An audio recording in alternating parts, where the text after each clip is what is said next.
Now there is a house along here I want to show you folks, and Ranganath and Vishal, this is of particular interest to people from India.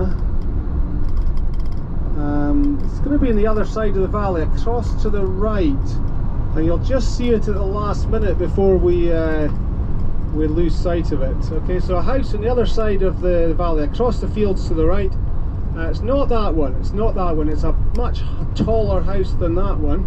So keep looking, it'll suddenly appear at the last minute. So keep looking over to the right, keep looking. There, yeah, did you see it? Three-storey house? Yeah.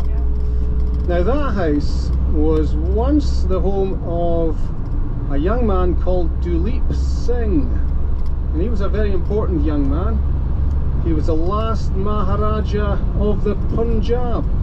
Okay. So different side of India from you guys, but yeah, it's a very strange story. But the last Maharaja lived for a short while in that house. So it all came about because of the British. Yeah, the British causing trouble wherever they went.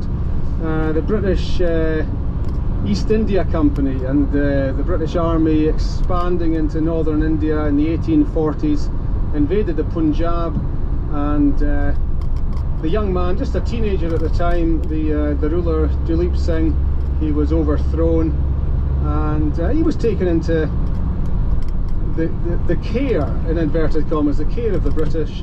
And you know, in those days they did what they thought was best for the young man. They brought him to the UK and gave him a Western style Christian education, and he's placed in the custody of a Scotsman called John Logan. So it was John Logan's idea to bring him to the Highlands, and he stayed in a number of houses in this county. This is Perthshire, and the house we saw is called Auckland House, and that was one of several houses in Perthshire where Duleep Singh lived.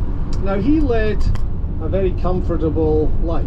He, you know, he would often go hunting in the mountains round here. He wore Highland dress. He was introduced to Queen Victoria, became a good friend of Queen Victoria.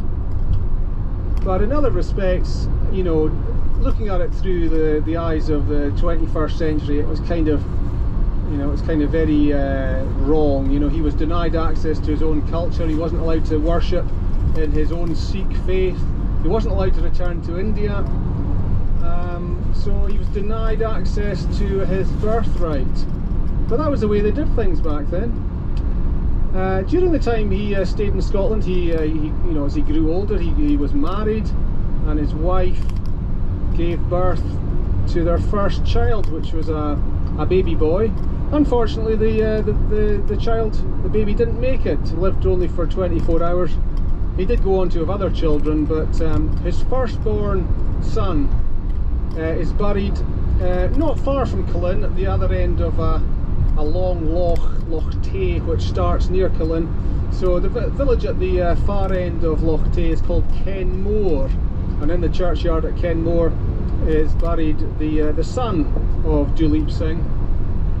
Now lots of Sikh people, lots of people from the, you know, Indian heritage live in Scotland, many Sikhs among them, and there is now a Scottish Sikh heritage trail which joins together these places of interest to people of the Sikh faith. So lots of visitors you know, who live in Scotland, and also visitors from other countries come to this part of the Highlands to pay their respects to the last Maharaja.